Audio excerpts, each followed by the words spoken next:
व्रज में एक बाबा थे। बाबा पता है क्या करते थे? सीताराम सीताराम सीताराम बोलते थे। अब वृंदावन में सीताराम कम बोलते हैं लोग, राधे श्याम ज्यादा बोलते हैं। तो बाबा जाते और कॉलोनी में बच्चे खेल रहे होते, बच्चों से जाके बोलते, बोलो बच्चों सीताराम। बच्चे बोल देते सीताराम, लेकिन बच्चे थोड़े ऊधमी तो हैं, ब्रज के तो कुछ ज्यादा ही ऊधमी होते हैं। तो जैसे बाबा बुलवाते, बोलो बच्चों सीताराम, बच्चे बोलते सीताराम। थोड़ी देर बाद एक बालक बोलते, बाबा जी ब्रज मंडल है, यहाँ सीताराम पीताराम ना बोले, यहाँ तो राधे श्याम बोले। अब जैसे ही राधे श्याम बोले तो बाबा लेके डंडा पीछे भागे। अब बालक आगे आगे भागे, बाबा काय को भाग रहा हो? बोले सीताराम बोल, और ना बोलूंगा राधे श्याम बोलूंगा तो और भागते। अब एक बच्चे के पीछे बाबा भागे तो बाकी बच्चे बोले, बाबा हम भी राधे श्याम बोलेंगे।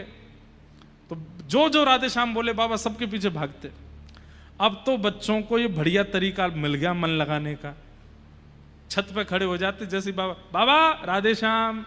बाबा नीचे से कंकड़ उठा के फेंकता, अब मत बोलियो, बोले राधे श्याम। सीताराम बोल, सीताराम, राधे श्याम। वो बाबा प्रसिद्ध हो गए ब्रजमंडल में, राम बोला बाबा। वो सबसे राम बुलवाते थे। अब लोग बाग उनको छेड़ते थे, जिस गली मोहल्ला में निकल जाए सब बोलते बाबा राधे श्याम। तो उसी के पीछे पड़ जाते, द्वार पे खड़े हो जाते, जब तक सीताराम नहीं बोलेगा नहीं जाऊंगा। भीतर से सब लोग बोलते, बाबा हम तो राधे श्याम ही बोलेंगे। बोले तुम बोलते रहो राधे श्याम, जब सीताराम बोलोगे तभी जाऊंगा। उनके इस कृत्य के पीछे एक खेल था जिसको कोई समझ नहीं पाया। एक बार एक महात्मा ने पूछा, बोले बाबा ये क्या करते हो आप? राधे श्याम सीताराम में भेद क्यों मानते हो?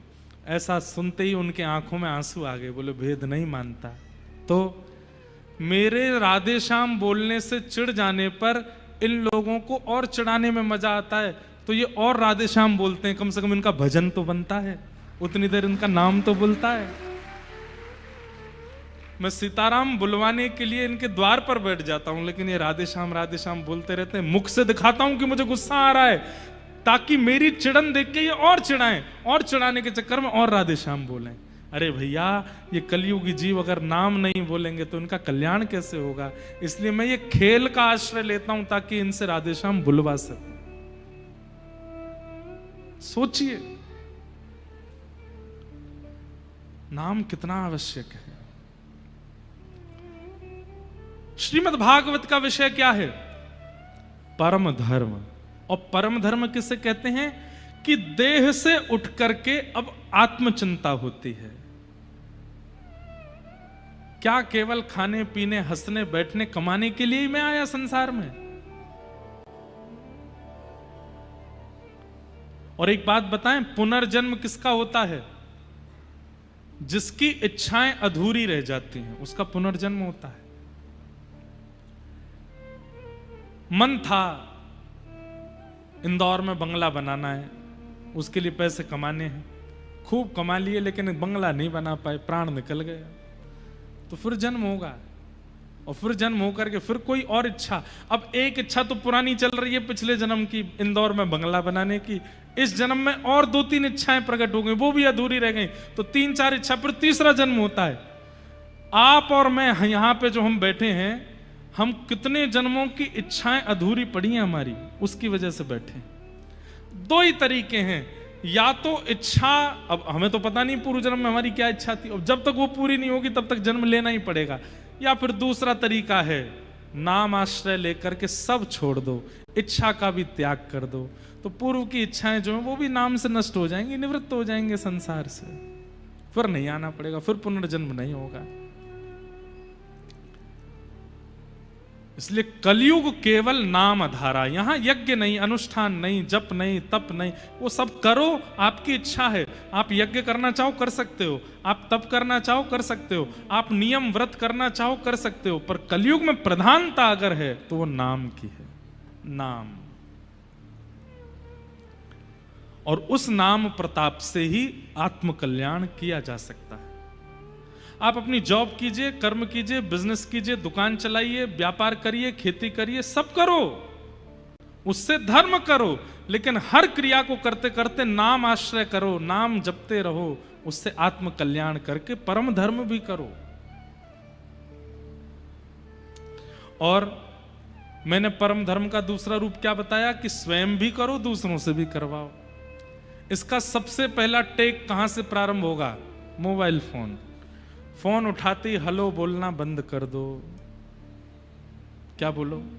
जय श्री कृष्ण, जय श्री कृष्ण बोलो, जय श्री राधे बोलो, कुछ भी बोलो, भगवान नाम बोलो। और इसमें एक नियम और बना लो। आपने कहा जय श्री कृष्ण, सामने वाला बोला भैया गुड़ कितना लेके आना, जय श्री कृष्ण। जब तक वो जय श्री कृष्ण नहीं बोले तब तक उसकी सुनो ही मत। अरे भैया हम आपसे जरूरी बात कर रहे हैं, आप सुनिए। बोले पहले जय श्री कृष्ण बोलो। जब वो जय श्री कृष्ण बोलते तब अपनी बात आई, यहीं से ही शुरू करो। मान लो हलो की आदत लग भी गई है तो हलो बोलते ही जय श्री कृष्ण बोलो, बिना नाम के। अपनी हर क्रिया में नाम प्रधान रखिए। कल हमने एक नियम बताया था, किसी को भी बुलाओ तो राधे श्याम, सीताराम, हरे कृष्ण कहकर के बुलाओ। आज हमने दूसरा नियम बताया, किसी से फोन पे बात करो नाम से ही प्रारंभ करो। दूसरी बात, छींक आती है, खांसी होती है, उबासी आती है, गिर जाते हैं या कुछ होता है, जैसे घर में मान लो बर्तन गिरा जोर से, तो जोर से बर्तन गिरता है तो हम घबरा जाते हैं। घबराने पर हमारे मुख से कुछ निकलता है, कोई जोर की चीख निकलती, कुछ भी निकलता है नहीं, नाम निकलना चाहिए। गिरो तब भी नाम निकलना चाहिए, छींक आवे तब भी नाम आना चाहिए, खांसी हो तब भी नाम आना चाहिए, कोई अच्छी बात सुनो तब भी नाम बोलना चाहिए, और कोई अशुभ किसी के बारे में सुनो तो भी नाम बोलना चाहिए। हर स्थिति में नाम।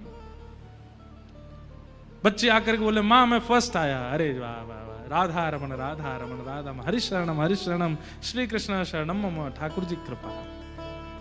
बच्चा कहते मां में फेल हो गया, राधा रमण राधा, ठाकुर जी कृपा। दारी के इधर आप पढ़ता नहीं है। नाम से ही करो सब प्रारंभ। बच्चा भी पिटते पिटते बोले मां राधा रमण, हरे कृष्णा, लग रही है मैया धीरे।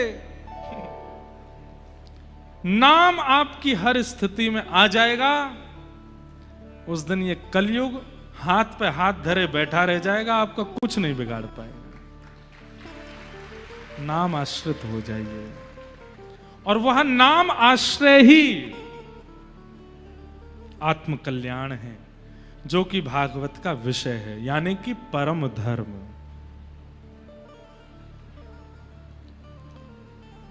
भागवत का विषय क्या है?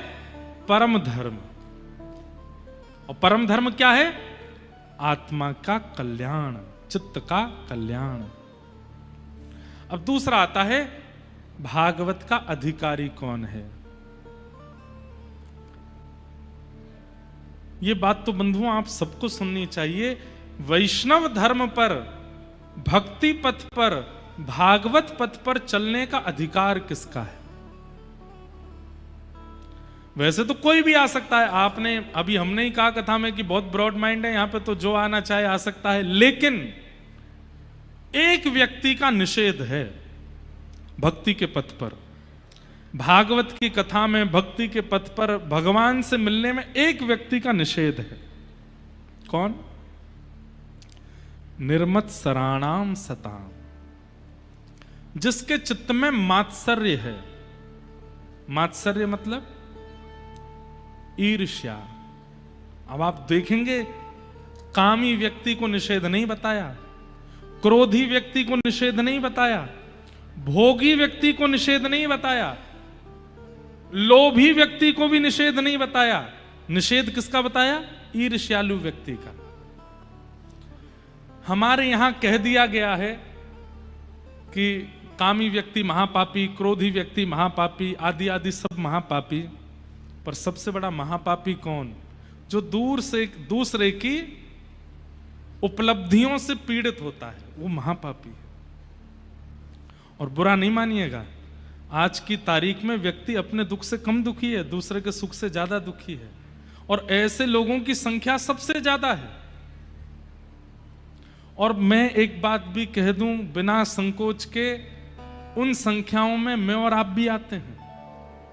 हम भी कई बार दूसरे की उपलब्धि सुन करके कहीं ना कहीं विचलित हो जाते हैं।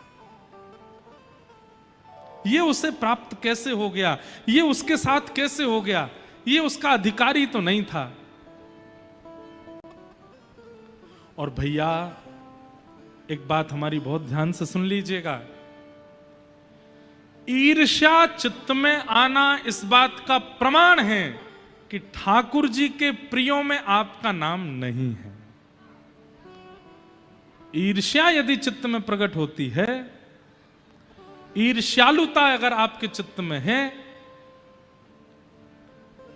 सब लोग इधर देखो, ध्यान से सुनो भैया कथा। ईर्ष्यालुता इस बात का प्रमाण है कि ठाकुर जी के प्रियों की जो लिस्ट है उसमें आपका नाम नहीं है। काम, क्रोध, लोभ, मोह आदि आदि दोष यदि चित्त में प्रकट हो रहे हैं तो भी आप ये बात मान सकते हैं कि ठाकुर जी कहीं ना कहीं मुझसे अब भी मिल सकते हैं। लेकिन जैसे ही दूसरे की उपलब्धि के बारे में सुनते ही आप अप्रसन्न हो जाते हैं, आपके मुख के तोते उड़ जाते हैं, आप बिल्कुल व्याकुल हो जाते हैं। अरे उसको कैसे मिल गया, उसके बच्चे पास हो गए, उसके बच्चे फर्स्ट आ गए, वो इतना आगे निकल गया, उसकी इतनी सैलरी हो गई, उसको बॉस ने ऐसा कर दिया, उसका बिजनेस इतना आगे चला गया, वो ऐसा हो गया, वो ऐसा हो गया। ये सुनकर के आप विचलित हो गए और भले ही 10 मिनट के लिए आप चिंता में चले गए, ये कैसे हो गया। तो इसका मतलब उसी समय हमारी बात याद कर लीजिएगा, ईर्ष्या प्रकट होते ही आपको चिंता होनी चाहिए, ठाकुर जी के प्रिय जनों में आपका नाम नहीं है, क्योंकि आपके चित्त में ईर्ष्या प्रकट होकर के प्रमाणित कर रही है कि ठाकुर जी आपके नहीं है। आपको उस दिन ये चिंता नहीं होनी चाहिए कि वो आगे कैसे निकल गया या उसने प्राप्ति कैसे कर ली। उस दिन आपको ये चिंता होनी चाहिए कि मुझ में ईर्ष्या क्यों आई, अब इस ईर्ष्या को नष्ट मुझे करना है। अरे भले ही दुनिया के लोग कितने भी श्रेष्ठ हो जाएं, मुझे ईर्ष्या नहीं होनी चाहिए। हमने भक्तमाल जी में कथा की है, भक्तों के कितने चरित्र कहे हैं। हर दोष युक्त व्यक्ति को भगवान मिले हैं, लेकिन ईर्ष्यालु व्यक्ति को ठाकुर जी ने नहीं मिले। इसलिए आपसे हमारी प्रार्थना,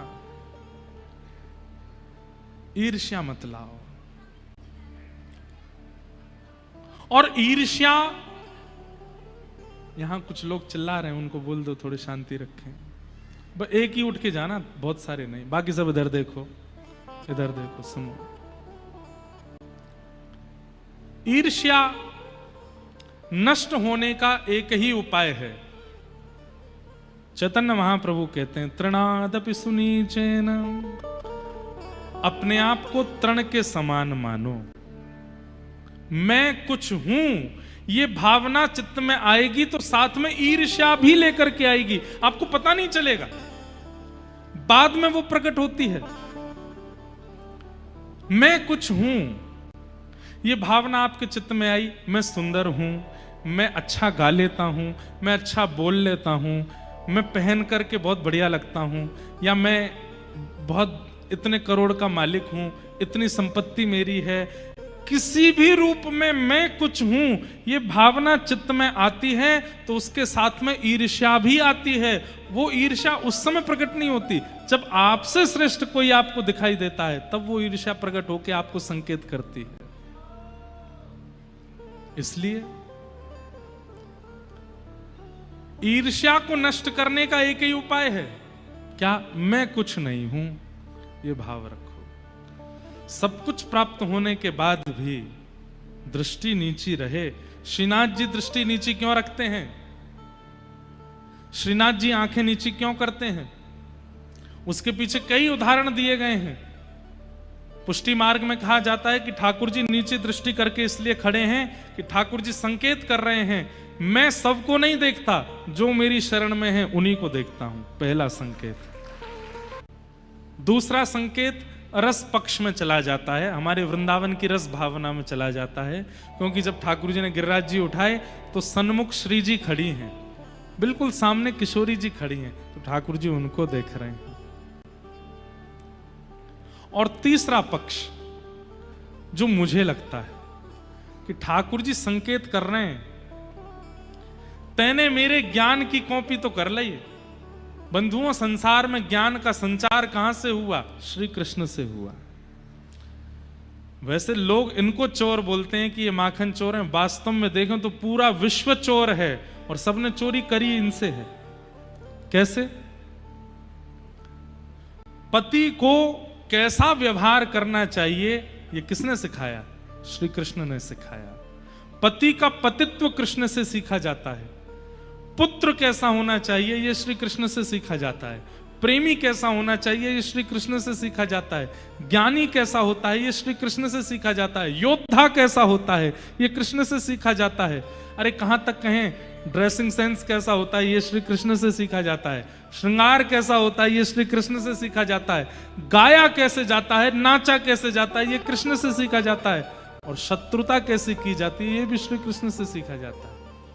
पूरा विश्व गीता का आश्रय लेता है।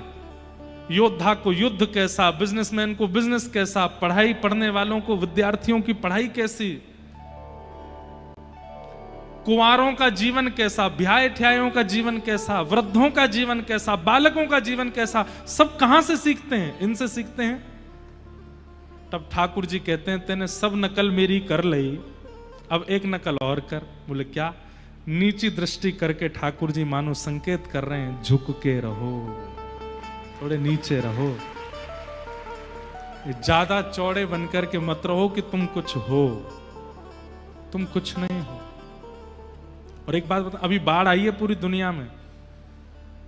बाढ़ में आपने एक दो वीडियो देखे होंगे, 100 साल पुराने बड़े बड़े वृक्ष, जब यमुना जी गंगा जी अपने उफान पर आई तो उन वृक्षों को ले गई। लेकिन आप देखेंगे जब बाढ़ चली जाएगी, छोटे छोटे घास वहीं के वहीं होंगे, उनका कुछ नहीं बिगड़ा होगा। क्यों? जितने चौड़े बड़े पुराने तने हुए खड़े थे सब गए बाढ़ में, लेकिन जो छोटे छोटे झुके रहे, ज्यादा से ज्यादा इतना होगा, घास सीधी की जगह ऐसी हो गई होगी, लेकिन उखड़ के नहीं गई होगी। कितना भी तेज तूफान आ जाए, कितनी भी तेज बाढ़ आ जाए, कितनी भी तेज सुनामी आ जाए, छोटे का कुछ नहीं बिगड़ता, बिगड़ता बड़े का ही है। इसलिए भले ही धन में वृद्धि हो जाए, सुंदरता में वृद्धि हो जाए, वैभव में वृद्धि हो जाए, यश कीर्ति ऐश्वर्य में वृद्धि हो जाए, लेकिन चित्त से सदैव तृण के समान रहिए। आपके चित्त में कभी ईर्ष्या नहीं आएगी। ईर्ष्या उसी को होती है, दो लोगों को ईर्ष्या होती है, बहुत ध्यान से सुनिएगा। दो लोगों को ईर्ष्या होती है, एक जो बहुत कुछ बन गए हैं और एक जो बहुत मेहनत करने के बाद भी कुछ नहीं बन पाए। इन दोनों में ईर्ष्या रहती है।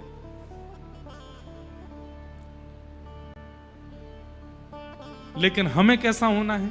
बहुत कुछ करने के बाद, बन जाने के बाद भी तृण के समान रहना है, और बहुत कुछ करने के बाद भी कुछ ना बन पाने पर भी यही रखना है। ठाकुर जी चाह रहे हैं कि तू छोटा ही रहे। ठाकुर जी चाह रहे हैं भैया तू नेक ही रहे, ज्यादा बढ़े मत आगे। कोई बात नहीं, छोटा कह रहे हैं तो छोटा ही रह लूं मैं। ईर्ष्या से बचिए। नाम आश्रय कथा काम को नष्ट कर देगी, क्रोध को नष्ट कर देगी, लेकिन ईर्ष्या का नष्ट तो आपको स्वयं करना पड़ेगा, और उसके लिए स्वयं को तृण के समान मानना पड़ेगा।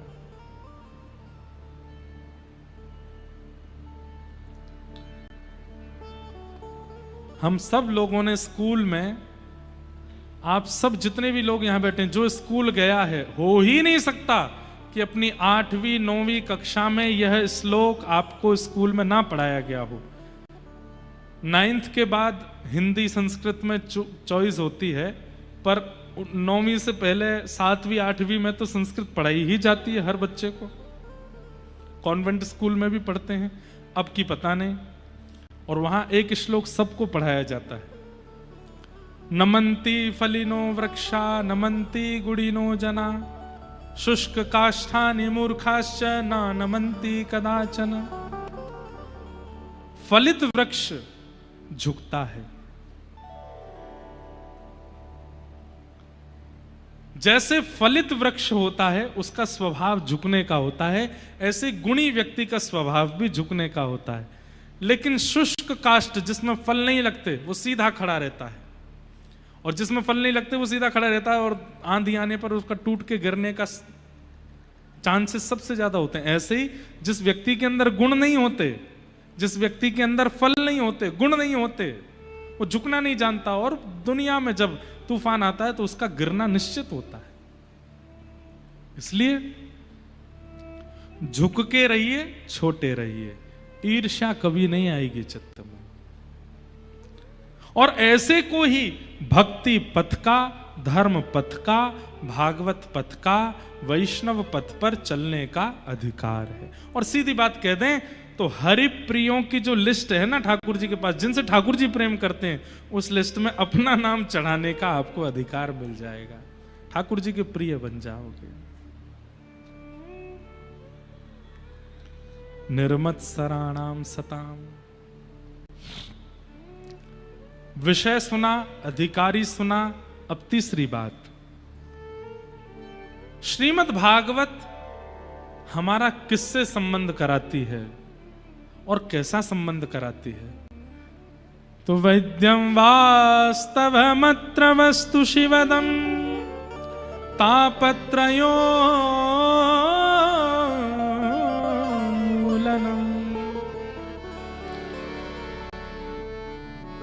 वैद्यम वास्तवमत्र वस्तु शिवदम। कथा ठाकुर जी से संबंध कराती है। और कैसा संबंध? कल्याणकारी। एक बात तो निश्चित है बंधुओं, अगर आप भक्ति पथिक बन गए हो तो आपके लिए भगवान भगवान तक नहीं रहेंगे, भगवान आपके कुछ हो जाएंगे। या तो उनमें पुत्र की भावना, या तो भाई की भावना, या मित्र की भावना, या गुरु की भावना, ये भावना तो प्रकट होगी। वो ईश्वर से थोड़े उठ जाएंगे ऊपर, और ईश्वर से उठ के कुछ अपने लगने लगेंगे।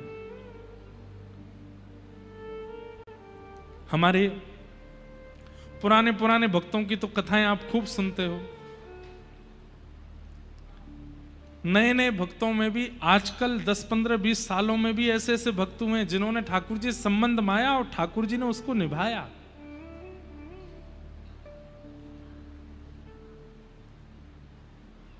हमारे अयोध्या में एक संत हुए, संत श्री गोपालाचार्य जी महाराज। पुराने सत्संगी उनका नाम जानते हैं। जो पुराने सत्संगी होंगे, बहुत सत्संग जिन्होंने किया होगा, वे उनका नाम जानते होंगे, संत श्री गोपालाचार्य जी महाराज। हमने तो उनका दर्शन नहीं किया, पर अयोध्या के संतों से उनके बारे में सुना है। वो अपने गोपाल जी को लाल जी बोलते थे। उनके राम जी रहते थे साथ में छोटे से, वो राम जी को लाल जी बोलते थे और लाल जी की तरह ही भावना रखते थे। सुंदर सुंदर लीलाएं अपने आप चिंतन करते थे, अपने आप लीलाओं का चिंतन करते थे। और उन्होंने एक बार क्या किया, गुड्डे गुड्डे होते हैं ना, गुड्डे गुड़िया होते हैं रुई के, फॉर्म के, ऐसे उन्होंने हाथी, घोड़ा, गैया, ऊंट, शेर, ऐसे कुछ जानवर बनाए और उनको ठाकुर अपने लाल जी के सामने खिलौना के रूप में रखते थे। एक बार सब विद्यार्थियों से बोला, ऊपर बक्से में ठाकुर जी के खिलौना रखें, सब खिलौना निकाल के ठाकुर जी के सामने धरो, आज 56 भोग लगा है, ठाकुर जी का 56 भोग कराना है। बच्चों ने वो बक्सा निकाल करके सारे खिलौना निकाले, उसमें हाथी से लेके ऊंट, घोड़ा और ऊंट आदि सब थे उसमें, सब रुई के गुड्डा, सबको सामने रख दिया, 56 भोग लगाया। तो हमारे परम पूजनीय प्रातस्मरणीय श्रीमद जगत गुरु रामानुजाचार्य श्री राघवाचार्य जी महाराज, जो आज भी श्री अयोध्या धाम से पूरे विश्व भर में भागवत और वाल्मीकि रामायण की कथा करते हैं, हमसे बहुत प्रेम है महाराज जी का। उन्होंने बताई, वो भी थे उन बालकों में, बोले कि भैया हमने वो सारे गुड्डा गुड़िया निकाले, और वो सब गुड़िया नहीं मतलब गुड्डा सब जानवरों के लाल जी के आगे रखे, 56 भोग लगाया, और 56 भोग के बाद गुरु जी बोले अब सब गुड्डाओं को भीतर बक्से में धर दो। हमने सारे गुड्डा जैसे धरे, बक्सा बंद करने लगे तो बंद ही नहीं हो। क्यों? ज्यादा सामान हो गया, वो बक्से का जो डिब्बा था वो बंद ही नहीं हो, उस पर चढ़े हैं बैठे हैं लेकिन वो बंद ही नहीं हो। तो हम लोगों ने जाके कहा गुरुजी आश्चर्य हो गया, जिस बक्से में से सारे रुई के गुड्डे निकाले, 56 भोग लगाने के बाद हम वापस रख रहे हैं, वही गुड्डे हैं उतने ही हैं लेकिन बक्सा बंद ही नहीं हो रहा है। तो गुरुजी बोले अभी बंद नहीं होगा। क्यों? बोले 56 भोग खाया है ना, सबका वजन बढ़ गया है, सबका पेट बढ़ गया है। बोले क्या करें फिर? बोले एक काम करो, एक एक हाथी घोड़ा गैया ऊंट आदि सबको ऐसे पकड़ के थोड़ा थोड़ा चलाओ, थोड़ा चलाएंगे तो पाचन होगा, भोजन पच जाएगा, फिर रखो। बोले भैया हमने सत्य में घोड़ा ऐसे ऐसे चलाए, थोड़े घुमाए और थोड़ी देर घुमाने के बाद जब भीतर रखे सोई बक्सा बंद हो गया सब पतले हो गए। कहने का अभिप्राय, संबंध मानेंगे आप ठाकुर जी से तो ठाकुर जी निभाएंगे। आपने उनको लाला माना है तो वो फिर लाला की तरह व्यवहार करेंगे। अब कई लोग ठाकुर जी को बालक मान लेते हैं, ठीक है ये हमारे लाला हैं, अपने लाला को तो एसी में सुलाते हैं, ठाकुर जी को तो पंखा भी बंद कर देते हैं रात को, अपने लाला को तो हर 5 मिनट में देखने जाते हैं, ठीक तो है, रो तो नहीं रहा, ठीक है ना, कुछ है तो नहीं। ठाकुर जी सुबह देखने के बाद रात्रि हो गई, अभी तक दिखे ही नहीं कैसे हैं। एक बात मानिएगा, हमारी संबंध बनाना बहुत सरल होता है, निभाना बहुत मुश्किल होता है। निभाने की ताकत हो तो ही बनाइएगा, क्योंकि संसार में संबंध बनाने के बाद नहीं निभाते हैं तो चलता है। लोग सोचते हैं बड़ा आदमी हो गया अब क्यों निभाएगा, लेकिन ये नहीं सोचेंगे बड़ा आदमी, ये कहेंगे अच्छा बड़ा आदमी बन गया, तुझे अभी दिखाता हूं कितना बड़ा आदमी है तू, मुझसे बड़ा आदमी है क्या। अगर ठाकुर जी से संबंध बनाया है तो निभाने की जिम्मेवारी रखिएगा, क्योंकि अगर आपने संबंध बना के नहीं निभाया तो ठाकुर जी रूठ जाते हैं, और ठाकुर जी अगर रूठ गए, दुनिया को मनाना बहुत सरल है, उनको रुझाना बहुत मुश्किल है। बहुत सरलता से आजकल माताएं बहनें भाई लोग बहुत जल्दी संबंध बना लेते हैं। ठाकुर जी तो हमारे लाला हैं, ठाकुर जी तो हमारे भाई हैं, हम तो उनको हर महीने राखी, हर रक्षाबंधन पर राखी पहनाते हैं। आपने बना तो लिया भाई, लेकिन भाई जितना निभाते हो, आपने बना तो लिया लाला, लाला जितना निभाते हो निभाना पड़ेगा। प्रसंग आता है गोसाई श्री विठलनाथ जी, श्रीमद वल्लभाचार्य जी महाराज के सुपुत्र गोसाई श्री विठलनाथ जी ठाकुर जी को अपना लाला मानते थे। लाला ठाकुर जी को मानते थे तो उनके नाते से अब जितने भी लाला के संबंधी हैं वो सब आपके संबंधी हो गए। ठाकुर जी अगर आपके लाला हैं तो किशोरी जी आपकी कौन है? किशोरी जी आपकी बहू हैं। ठाकुर जी लाला हैं तो मधुमंगल श्रीदामा ये सब कौन है? ये भी आपके लाला हैं। ठाकुर जी आपके लाला हैं तो रुक्मणी जी कौन है? रुक्मणी जी आपकी बहू हैं। वो भावना आपको रखनी पड़ेगी। अब हमसे लोग पता नहीं क्या क्या बोल देते हैं। कई लोग हमको गुरुजी बोलते हैं, कई लोग हमको महाराज जी बोलते हैं। एक कथा में एक व्यक्ति हमको जीजा जी बोल रहा था। मैंने कि जीजा क्यों बोली भैया तेने? बोले मैं किशोरी जी को अपनी बहन मानता हूं तो ठाकुर जी उनके घरवारे हैं और ठाकुर जी के आप सखा हो तो ठाकुर जी हमारे जीजा जी हो, जीजा जी के सखा भी जीजा जी, इसलिए जीजा जी। अभी एक नया सुनो, एक व्यक्ति अभी हमको नाथ द्वार में मिला। अभी मैं नाथ द्वारा गया था यहाँ आने से एक दिन पहले, तो निकल रहा था तो जो लोग पहचानते जाते कुछ बोलते रहते तो एक बालक बोला नाना जी रुको। मैंने कहा अरे कौन सा देवता आयो मेरो? नाना जी नाना जी का मतलब क्या हुआ? मेरी बेटी का बेटा। मैंने सुन गाड़ी रोको, गाड़ी इधर आओ भाई। मैं तेने मुझे नाना जी कैसे बोलो? बोले मेरी माता जी आपको अपना पिता मानती हैं। जब से वो आपकी कथा सुनी है तो वो कहती हैं कि इन्होंने ही मुझे सब कुछ सिखाया, इनकी कथा सुन के ही मैं जीवन क्या है वो जान पाई हूं। और सब कुछ बताने वाला, जीवन में राह दिखाने वाला या तो गुरु होता है या पिता होता है। अब मेरी माता जी ऑलरेडी दीक्षा पहले ले चुकी हैं, तो गुरु तो उनके हैं, लेकिन आप भी उनको सिखाते हो, इसलिए वो आपको पिता मानती हैं, और वो आपको पिता मानती हैं, तो मेरे तो आप नाना जी हुए ना। मैंने कहा जय हो भाई, तेरा धन्य भाग। मैंने कहा सुन, अब एक बात और सुन जा। बोले क्या? मैंने अब ठाकुर जी भी तुम्हारे नाना जी हैं, नाना जी के सखा भी नाना जी हुए, तो अब जब जब ठाकुर जी को प्रणाम करो तो यही कहना नाना जी की जय हो। वृंदावन जाओ तो यही कहना कहां जा रहे हैं, वो नाना जी से मिलने जा रहे हैं। संबंध बनाना बहुत सरल होता है, और आजकल तो एक ट्रेंड बना है संबंध बनाना। ठाकुर जी को गोद में लिए घूम रहे हैं, कोई उनको मीरा की तरह प्रियतम मान रही है, कोई उनको यशोदा की तरह लाला मान रही है, कोई उनको दाऊ दादा की तरह भाई मान रहा है।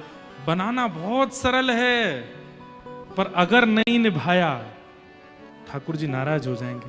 गोसाई श्री विठलनाथ जी, आपके 7 पुत्र थे। कितने पुत्र? 7। एक दिन आपने मंदिर जाते हुए एक चूड़ी पहनाने वाली को देखा, उससे कह दिया मेरी 7 बहुएं हैं, घर पे जाके उनको चूड़ी पहना दो और उसका जो भी वेतन हो हमसे ले लेना। मेहतरानी, वो चूड़ी पहनाने वाली गई घर पे, और उसने जब 7 बहुओं को चूड़ी पहना दी तो 8वां हाथ आया किशोरी जी का।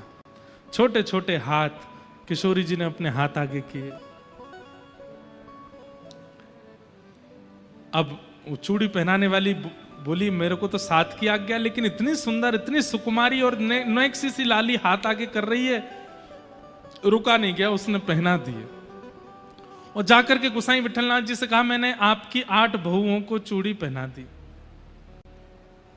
गोसाई जी विठलनाथ जी बोले 8 नहीं 7 बहू हैं हमारी। बोले 7 हैं, पर मैंने तो 8 को पहना ही है। 7 तो बड़ी बड़ी आई थी, 8 भी छोटी सी आई थी। गोसाई जी बोले देखो तुमको पैसा ज्यादा चाहिए तो तुम हमसे मांग लो, लेकिन ये झूठ मत बोलो। 8वां कोई है ही नहीं, हमारे घर में केवल 7 महिलाएं हैं और वो 7 पुत्रों की पत्नी हैं, 8वीं कौन सी आ गई? बोले आपको नहीं पैसा देना तो मना कर दीजिए, लेकिन मैंने चूड़ी 8 को पहनाई। जब गोसाई जी ने पैसे नहीं दिए 8वें हाथ के, तो रात्रि में स्वप्न में किशोरी जी आई और रोने लगी। किशोरी जी को रोता देख गोसाई जी बोले हे प्रिया जी, हे श्यामाजू, आप क्यों रो रही हो? बोले आप मुझको अपनो नाय मानो या मारे रो रही हूं। बोले क्यों? बोले आप ठाकुर जी को अपनो लाला मानो। बोले हाँ। बोले वो लाला भाई तुम्हें कौन भाई? बोले आप हमारी बहू रानी भाई। बोले बहू रानी भाई तो केवल आपने 7 बहुओं को ही चूड़ी क्यों पहनवाई? 8वीं बहू का चिंतन आपके मन में क्यों नहीं आया? विचार करने वाली बात है।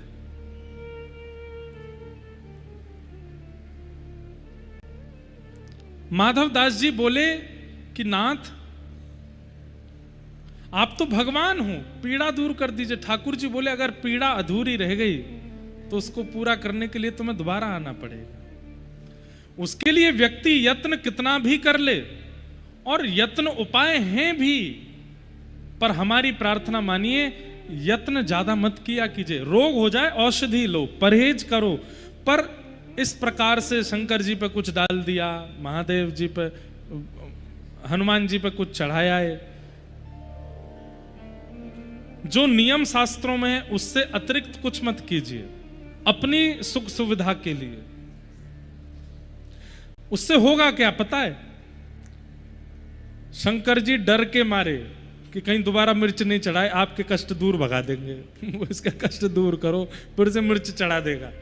लेकिन शंकर जी ने जो कष्ट दूर किया है वो कष्ट अधूरा रह जाएगा, और वो अधूरा दोबारा भोगने के लिए फिर से आना पड़ेगा। इसलिए ठाकुर जी कहते हैं 2 ही उपाय है, या तो कष्ट भोग लो या फिर इतना नाम आश्रय लो, इतना तप करो, इतना जप करो कि उस जप के प्रभाव से तुम्हारा प्रारब्ध से मिलने वाला कर्म नष्ट हो जाए। कर्म नष्ट के 2 ही उपाय हैं, या तो नाम जप करके उस कर्म को नष्ट कर दो। अच्छा, नाम जप से क्या होता है पता है? कर्म पूरी तरह नष्ट नहीं होता। जो विशाल था, वो सूक्ष्म हो जाता है, होता आएगा जरूर। जो पहाड़ गिरने वाला था वो कंकड़ बन के गिरेगा, लेकिन गिरेगा जरूर। नाम इतना कर देता है, पैर कटने वाला था पर कटा नहीं, एक सुई लग गई बस पैर में। और दूसरा उपाय, या फिर उसको भोग लो। जीवन में आया है तो उसको सह लीजिए, भोग लीजिए।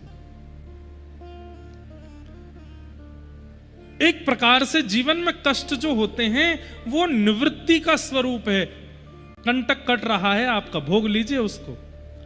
कहीं उसको बीच में ही आपने उपायों के द्वारा और कई टोना टोटकाओं के द्वारा अगर बीच में रोका, रुक तो जाएगा, पर वो शेष रह गया है, दोबारा जरूर आएगा, आएगा जरूर।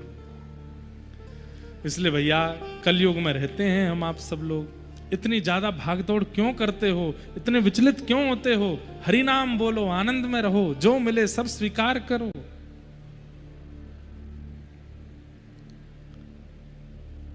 यहां पर लिखा है तापत्रयोन्मूलनम। भगवत आश्रित के सारे तापों का, सारी पीड़ाओं का उन्मूलन होता है। उन्मूलन मतलब ताप तो जीवन में आते हैं लेकिन उनका अनुभव नहीं होता। अब आप में से कितने लोग कभी तो यूं बैठे, कभी यूं बैठे, कई लोग तो हमसे तो बैठा ही नहीं जाएगा, ऐसे बैठ गए। पर हम जब से बैठे एक ही आसन में बैठे। आप में से कई लोग तो ऐसे टेक भी ले लेंगे, कई लोग ऐसे हो जाते हैं, कई लोग ऐसे बैठे रहेंगे। कई कथा सुनने वालों की मुद्राएं तो हम देखते हैं ना, ऐसी विचित्र विचित्र मुद्राएं बनाते हैं लोग सुनने वाले। यहां तो जगह नहीं बची है, नहीं तो जगह मिल जाती है तो पाम भी ऐसे फंसा। कई लोग पैर हिलाते हिलाते भी सुनते रहते हैं। कई लोग थर्मस में चाय ले आते हैं, बीच बीच में व्यास जी को ऐसा लगे पानी पी रहे हैं। ये छोटी छोटी पीड़ाएं भी आपको अनुभव हो रही हैं, हमको क्यों नहीं हो रही? ना तो शंका की इच्छा होती है, ना पैर हिलाने की इच्छा होती है, ना हिलने की इच्छा, ना उठने की इच्छा। और 3-4 घंटे से बोल रहे हैं, गला भी सूखता है लेकिन पानी की भी इच्छा नहीं। क्यों? इसी को कहते हैं तापत्रयोन्मूलनम। ताप तो जीवन में आ रहा। मेरे पैर कोई भैया क्या कहते हैं, किसी इंजीनियर ने डिजाइन थोड़ी किए हैं कि इनमें रक्त संचार रुकता नहीं होगा, या इधर मांसपेशियों में दर्द नहीं होता होगा, या मेरी कमर कोई क्या कहते हैं कोई टाटा सीमेंट की थोड़ी बनी हुई है, अंबुजा सीमेंट रखे क्या क्या है सबसे आगे उसकी थोड़ी है तो वही शरीर जो आपका है। तो फिर इसमें वो दिक्कत क्यों नहीं हो रही है जो सामने बैठे इतने श्रोताओं में हो रही है? इसी को कहते हैं तापत्रयोन्मूलनम। पीड़ा तो है, पीड़ा तो है, पीड़ा तो है, लेकिन पता नहीं चल रहा है। जैसे ही आप मेरा कथा से ध्यान हटाओगे, मुझे प्यास भी लगने लगेगी, मैं भी आपकी तरह ऐसे बैठने लगूंगा, मैं भी हिलने डुलने लग जाऊंगा। क्यों?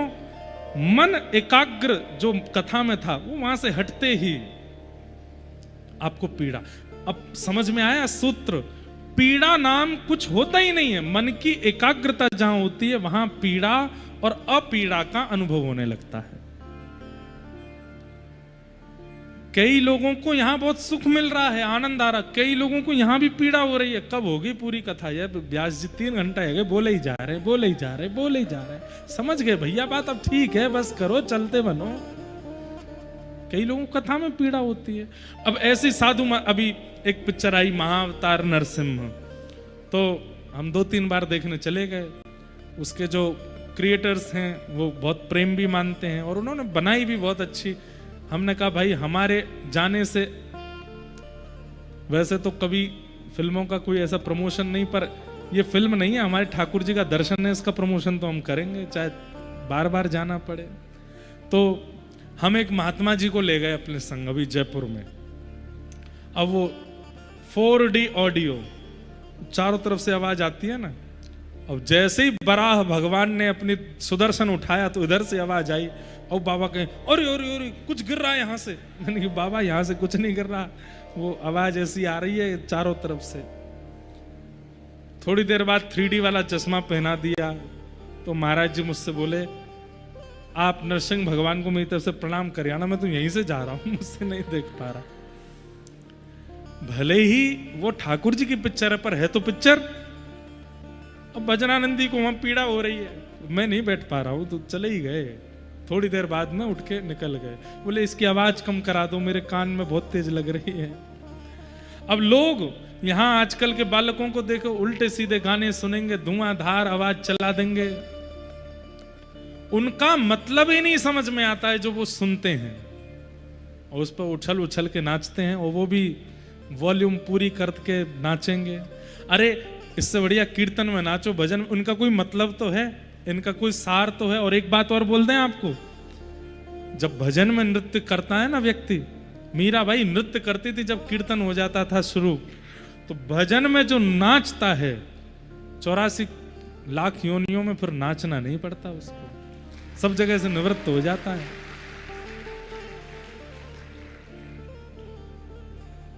काम क्रोध को पहर चोलना, कंठ विषय की माल, सूरदास जी कहते हैं काम क्रोध को पहर चोलना, कंठ विषय की माल, अब मैं नाचो बहुत गोपाल, अब मैं नाचो बहुत गोपाल, अब मैं नाचो बहुत गोपाल, अब मैं नाचो बहुत गोपाल।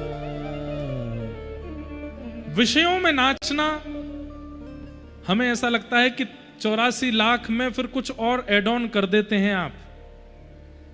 84 लाख तो शास्त्रीय हैं। जैसे जेल में नियम, किसी को 10 साल की जेल हुई, अगर वो व्यक्ति जेल में जाकर के भी अच्छा बनता है ना अंदर, तो कई बार जो इंस्पेक्टर होते हैं या जेलर होते हैं वो कोर्ट में उसकी अर्जी लगाते हैं कि वो व्यक्ति सुधर गया है, व्यक्ति अच्छा हो गया है, उसकी सजा थोड़ी कम कर दो। तो शायद कई बार ऐसा होता है कि कोर्ट फिर उसके 10 साल की सजा को 5 साल कर देता है, 5 साल की सजा को 3 साल कर देता है, 3 साल की सजा को 1 साल कर देता है। लेकिन वही व्यक्ति जेल में जाके भी अपना उपद्रव नहीं छोड़ता, तो 10 साल की सजा को भी आजीवन कारावास कर देते हैं। आजीवन ही रखो इसको। तो ऐसे ही मेरे मन में भी जाने कहां कहां से बातें आती हैं, कहां कहां से नहीं, यहीं से आती हैं। ऐसे ही जो व्यक्ति फूहड़ गीतों पे नाचते हैं, जो व्यक्ति उल्टे सीधे विषय भोग वस्तुओं में पड़े रहते हैं, और दुनिया भर के फिल्मी संगीत जिनमें अश्लीलता भरी पड़ी है, उनको ऊंचे ऊंचे स्वर में लगा करके और फिर आनंद करते हैं, 84 लाख तो नियमित है। ब्रह्मा जी कहते हैं इसको तो आजीवन करो, जब तक है पृथ्वी पर 84 मल्टीप्लाई इंटू 1000 कर दो इसके लिए, ये तब तक घूमता ही रहे। छिपकली एक बार नहीं, इसको 20 बार बनाना, ये 50 बार कॉकरोच बनना चाहिए, ये 17 बार सांप बनना चाहिए, इसको घुमाते ही रहो। क्यों? बहुत नाचने का इसको शौक है, इसको नचाओ, सब में नचाओ इसको। लेकिन जैसे ही व्यक्ति भुजा उठा करके हरिनाम संकीर्तन में नृत्य करता है, ठाकुर जी कहते हैं कितने जन्म और बचे हैं? तब चित्रकेतु कहते हैं अभी 1 लाख जन्म और हैं। बोले घटाओ और घटाओ, कितने हो गए? बोले 10,000 हो गए, और घटाओ। बोले और कितने? 1,000 हो गए, और घटाओ। कितने हो गए? 100 हो गए, और घटाओ। बोले 10 रह गए, बोले घटा दो। बोले अंतिम कर दो इसी को, इसके बाद खत्म, अब जन्म ही नहीं लेना इसका। क्यों? हरि नाम में झूम रहा है। इसका मतलब यो नहीं कि मैं गाऊं तो तुम झूमने लगो, जबरदस्ती नहीं। मन हो, देह अपने आप खड़ा हो जाए और बस नृत्य करने लगे, झूमने लगे, तब हो सकता है। और ऐसा तभी होगा जब तत्पर होकर के, निमग्न होकर के कथा सुनोगे तो होगा कि कीर्तन गाया जाएगा और आप भुजा उठा करके नाचने लगोगे। नहीं रोक पाओगे स्वयं को। और जब ऐसा व्यक्ति नृत्य करता है तब ठाकुर जी उसके सारे, उसके जितने फेरे वो लगाता है, जितना वो नृत्य करता है, जितना वो उछलता है, उतने ठाकुर जी घटाते चले जाते हैं। बोले बस एक ही अंतिम जन्म है इसका। मीराबाई नाचती हैं।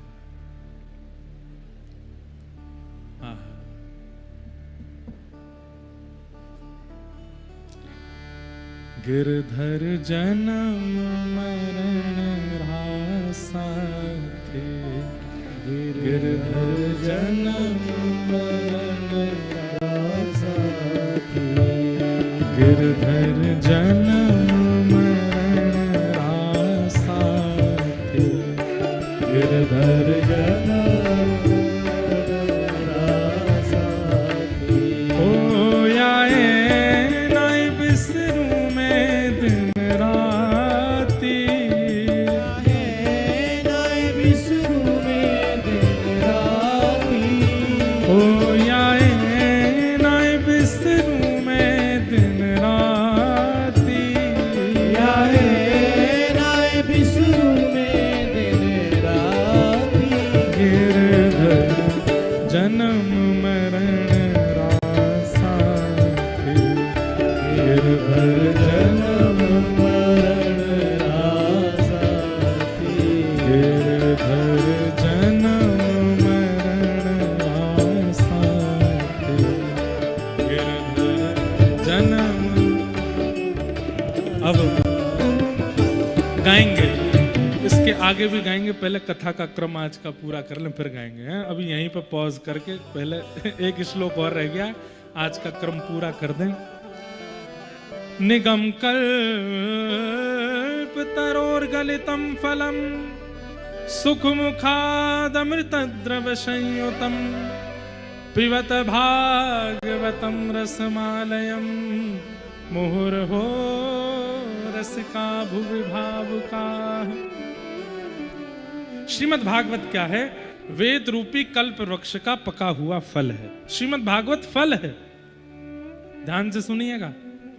श्रीमद् भागवत फल है।